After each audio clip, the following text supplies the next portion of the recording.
queridinhos, bom dia! Mais uma semana iniciando e eu espero que a semana passada tenha sido muito proveitosa e que todos vocês estejam bem. Vamos a mais uma aula e o conteúdo dessa semana é a literatura modernista de 30, romance. E antes que vocês digam de novo esse conteúdo, de novo, prestem atenção nesse nome aqui, ó. Romance. É importante não confundir e lembrar que a literatura modernista de 30 é dividida em poesia, quando encontramos os grandes nomes da literatura brasileira, Vinícius de Moraes, Carlos Drummond, que já estudamos. E hoje vamos estudar o romance de 30, ou regional de 30, ou prosa regionalista, que encontramos também grandes nomes da literatura nacional. Vamos lá?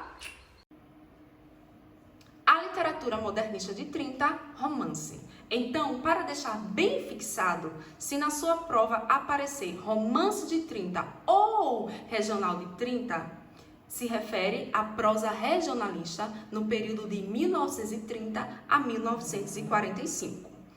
Vamos ao contexto histórico. O contexto histórico é o mesmo contexto da literatura modernista de 30, poesia, até porque aconteceu na mesma época, de 1930 a 1945. Então temos Revolução de 30, Era Vargas, Guerra Civil Espanhola, Segunda Guerra Mundial e os regimes totalitários, nazismo e fascismo. Já vimos isso na literatura modernista, poesia de 30, e com certeza vocês vão ver mais detalhadamente e minuciosamente na disciplina de História. Vamos conhecer agora as características dessa segunda geração modernista de 30 regional. Essa parte aqui é muito importante mesmo. Se você ainda não pegou seu caderno, pegue seu caderno e comece a fazer o fichamento. Características. Aqui temos a primeira característica, literatura engajada. Os escritores nessa literatura aí engajada eram extremamente politizados. Eles descrevem com minuciosidade os problemas sociais. Então, temos escritores engajados e temos escritores politizados. Escritores também que faziam denúncias de opressão, denúncias da realidade, das questões sociais, dos problemas sociais. Miséria e problema social, que infelizmente, né, existem até hoje, como a fome, por exemplo. A fome, a seca, a desigualdade social. Então, são temas que os escritores vão retratar nas suas obras. Busca da verossimilhança. Verossimilhança, gente, é a busca mais próxima da verdade, da realidade. Machado de Assis, lá no realismo, foi um dos escritores que fez bastante uso da verossimilhança, pois mostra com realidade essas problemáticas sociais, essas questões sociais.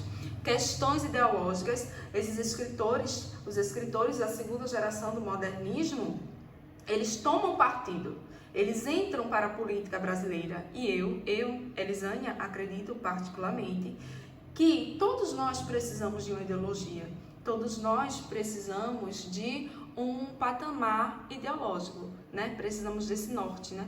O que acreditamos, o que devemos seguir. E por último, a religiosidade. A religiosidade é uma marca muito forte entre os nordestinos. O romance regionalista é constituído por uma presença muito forte da realidade. Então, essas são as principais características dessa literatura modernista de 30, né? O romance, o regional de 30. Agora vamos conhecer um pouco desse romance, né? O que foi o romance de 30? Romance de 30. Então, o que foi o romance de 30? O que foi a prosa regionalista de 30? É preciso entender que a partir de 1930, o regionalismo ganhou uma nova dimensão. O Brasil, nessa época, testemunhou uma verdadeira explosão do romance como instrumento de denúncia. Preste atenção nesse nome, denúncia. pois através das suas obras, os escritores realizavam denúncia da opressão, denúncia dos problemas sociais, denúncia da realidade nas suas diversas regiões, principalmente no Nordeste. E esse Brasil multifacetado surge através das obras de escritores como Graciliano Ramos, Raquel de Queiroz, José Lins do Rego, Jorge Amado, Érico Veríssimo, entre outros. Esses escritores iremos estudar agora. Gente, todos esses autores que vamos estudar, as suas obras já viraram filmes, minisséries, novelas, leituras obrigatórias. São obras de extrema importância e muito significativa para a história do Brasil. Eles apresentam um Brasil em sua diversidade cultural e regional, mas também com os problemas sociais existentes nesse Brasil, que é muito importante falar, principalmente dos problemas aqui existentes no Nordeste, que temos a seca, a opressão, desigualdade social. É importante falar de amor? Sim, lógico, falar de amor é lindo. Amor, saudade, sendo que também é de extrema importância falar dos problemas sociais que rodeiam a humanidade. E é isso que esses autores vão fazer. Eles falam justamente desses problemas sociais que existem na sociedade, principalmente no Nordeste. Vamos conhecer. Principais autores. O primeiro escritor temos José Américo de Almeida. Ele é considerado precursor, foi a partir da publicação da sua obra A Bagaceira que temos o início da literatura modernista de 30, né? A prosa regionalista. Características desse escritor: denúncia da seca, visão do sertanejo, a questão do sertão, né? As oligarquias que infelizmente e até hoje ainda existem, né? A questão do voto do cabresto, exploração nas fazendas, né? A exploração de produção nas fazendas, os engenhos também, né? Engenhos de cana de açúcar, ele retrata muito nas suas obras. E temática social, todos esses escritores, eles vão escrever muito sobre questões sociais. E a principal obra, A Bagaceira. Com A Bagaceira, publicada em 1928, o regionalismo começa a ser visto com um novo olhar. Um olhar mais realista, que procura mostrar ao leitor as condições de subdesenvolvimento do Brasil e principalmente do Nordeste. Então foi a partir da publicação dessa obra aqui, A Bagaceira, que temos o pontapé para o regionalismo de 30. Vamos a mais um escritor.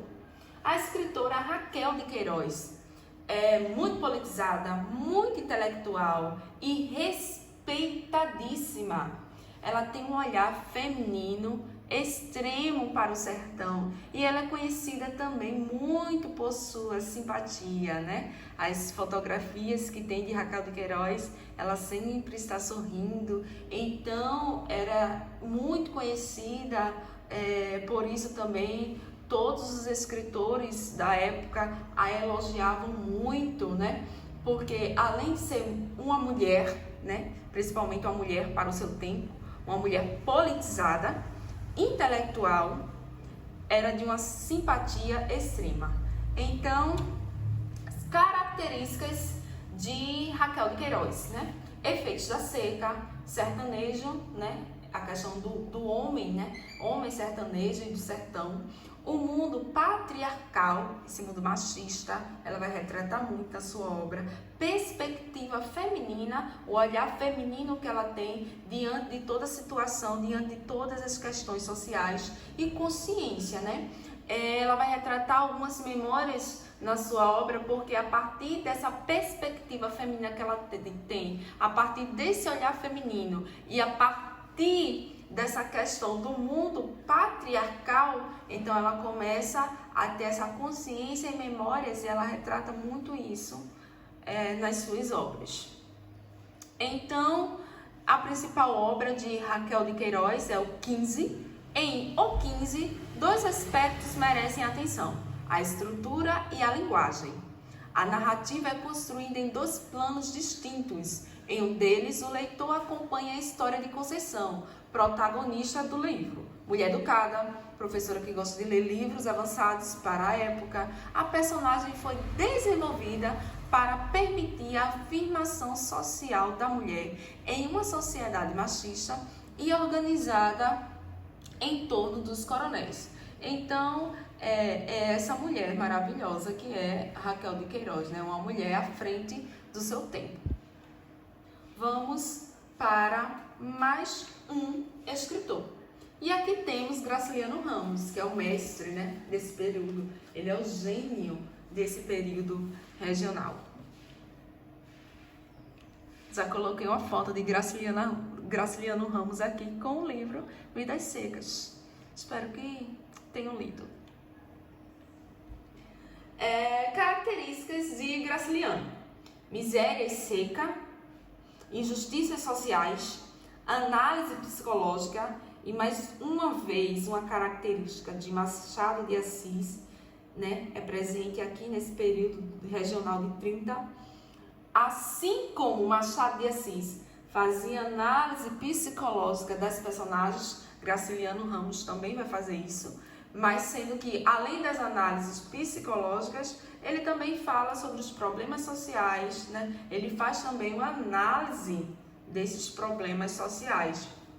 Fala também da questão do retirante, né? E de sertanejo. Essa questão do retirante é muito interessante porque é aquela pessoa que atravessa o sertão atrás de água e comida e que infelizmente existe até hoje.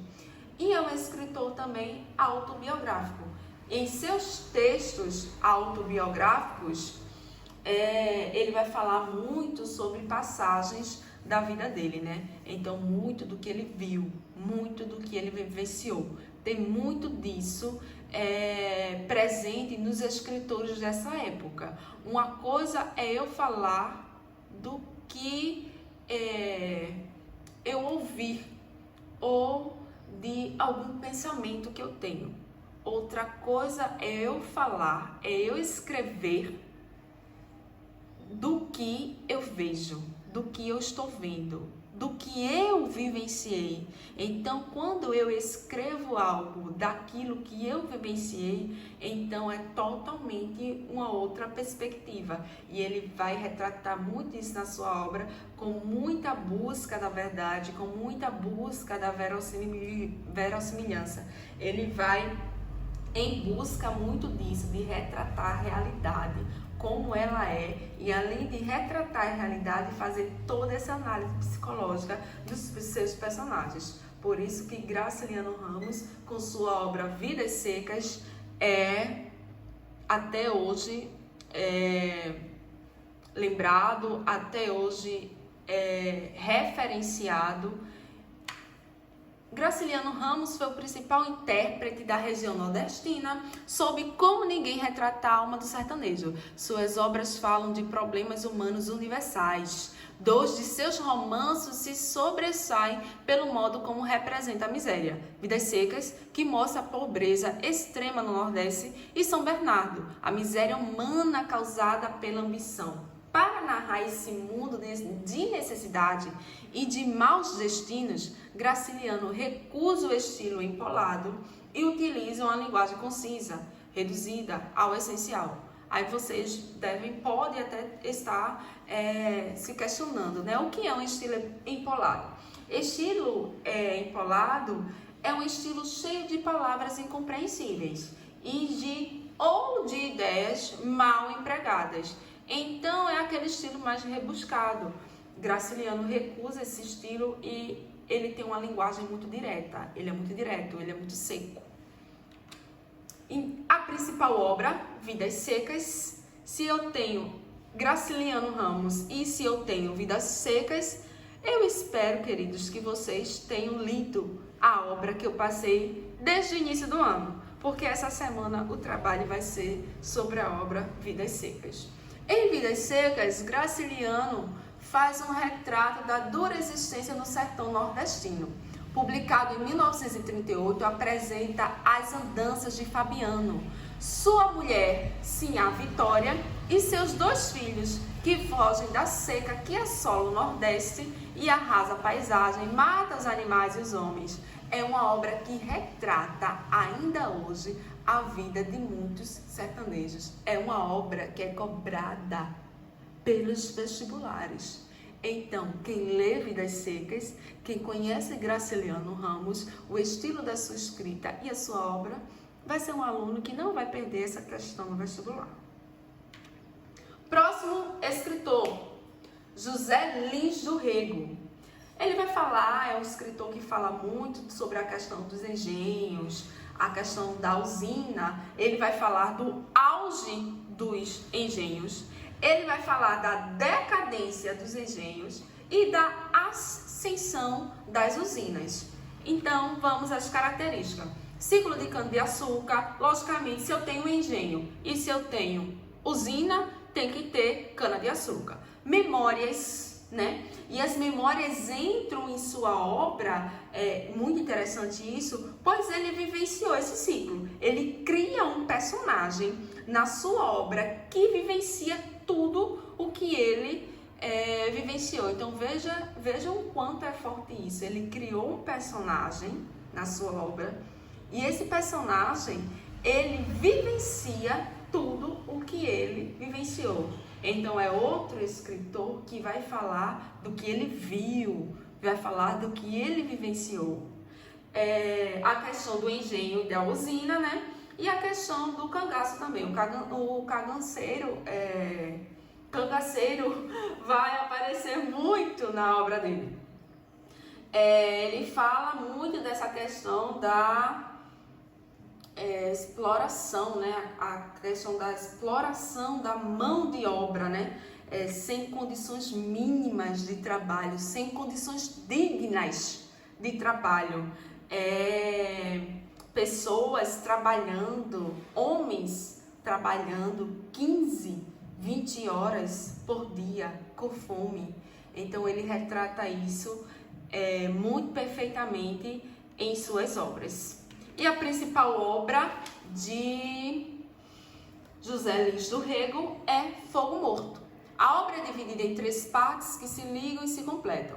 O mestre, primeira parte, o mestre José Amaro. Segunda parte, o engenho de seu Lula. E terceira parte, o capitão Vitorino. A obra-prima de José Lins do Rego mostra o declínio dos engenhos de cana-de-açúcar nordestino e traça amplo perfil das figuras decadentes que giravam em torno dessa atividade econômica. Fogo Morto é aquele engenho que já está entrando em decadência. Ele vai retratar muito isso em sua obra.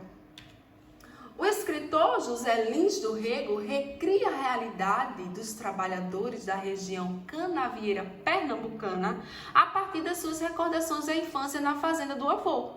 O lirismo e a naturalidade da linguagem constituem traços bastante significativos que conjugam denúncia, lembra da palavrinha lá no início? Denúncia social e qualidade literária. O dia a dia de um engenho torna-se real pela descrição do espaço e a fala dos personagens.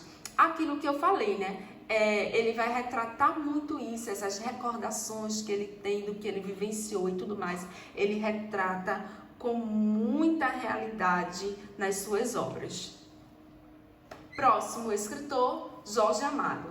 Jorge Amado é um escritor bastante conhecido, né? É um dos escritores mais lidos de todos os tempos. É um poeta baiano. Então, vamos às suas características. Ciclo do cacau, rural e popular, coronelismo, sensualidade, e essa sensualidade numa perspectiva muito erótica, e humor. Ele também tem muito humor em suas obras, mas apesar de ter humor, ele não perde o engajamento, continua totalmente politizado. A maioria de suas obras é de cunho regionalista e apresenta uma preocupação político-social que denuncia, olha a palavra novamente, denuncia a miséria e a opressão do trabalhador rural e das classes sociais populares. Então, por isso aí, olha, a questão do rural e do popular, em contraste com a situação dos grandes coronéis da região,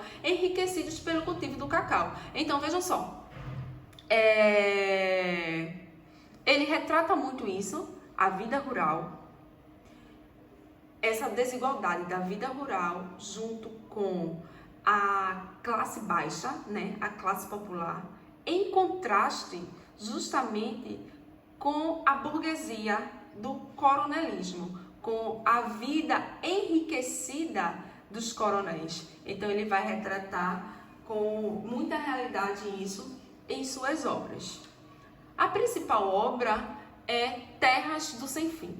Terras do Sem Fim, escrita em 1943, é o mais bem acabado modelo de exploração de trabalhadores em plantações de cacau. O romance conta a vida de 3 miseráveis que são iludidos com a promessa feita por um aventureiro de que, após se dedicarem ao plantio e à colheita de cacau, seriam recompensados com pequenas terras, mas o trato não será cumprido. Sendo que, além de Terras do Sem Fim, temos muitas outras obras de Jorge Amado que são bastante conhecidas, que viraram novelas, minisséries, e eu coloquei algumas aqui. Capitães de Areia, Gabriela, Cravo e Canela, Memórias do Cárcere, foi no tempo que ele ficou preso, então ele escreve essas memórias lá na prisão. Dona Flor e seus 2 maridos e Tieta. Então são obras que viraram novela, minisséries e tudo mais. E mais um escritor, Érico Veríssimo. Érico Veríssimo está marcado na história como a maior obra histórica escrita no Brasil. Ele é um escritor do Rio Grande do Sul. Eu gosto muito de Érico Veríssimo. Me lembro também muito de Luiz Fernando Veríssimo, que é espetacular, escreve crônicas maravilhosas. Mas enfim, Érico Veríssimo, ele tem 2 fases com 2 tipos de literaturas diferentes. Então vamos às características para entendermos melhor. Características: narrativas urbanas e classe média, que é onde ele vai retratar da burguesia. Então essas narrativas urbanas e a classe média vai fazer parte da primeira fase dele. Aí depois temos a formação do Rio Grande do Sul. Como eu disse, ele é um poeta do Rio Grande do Sul. Temos a análise política e temos o uso do alegórico. A partir da formação do Rio Grande do Sul, aí temos a segunda fase dele, né? E essa questão do uso alegórico, que alguém pode alguém pode perguntar, né? O que é isso? Isso é mais uma simbologia. O uso do alegórico significa que ele criava situações surreais para criticar a realidade. Então isso é bem simbólico. Toda vez o significado dessa questão do alegórico é isso, é a criação de situações surreais para criticar a realidade. Principais obras, aí eu coloquei 2 porque uma vai se retratar da primeira fase e a outra da segunda fase. Clarissa e O Tempo e o Vento. Então Clarissa é a principal obra da primeira fase e O Tempo e o Vento, a principal obra da segunda fase.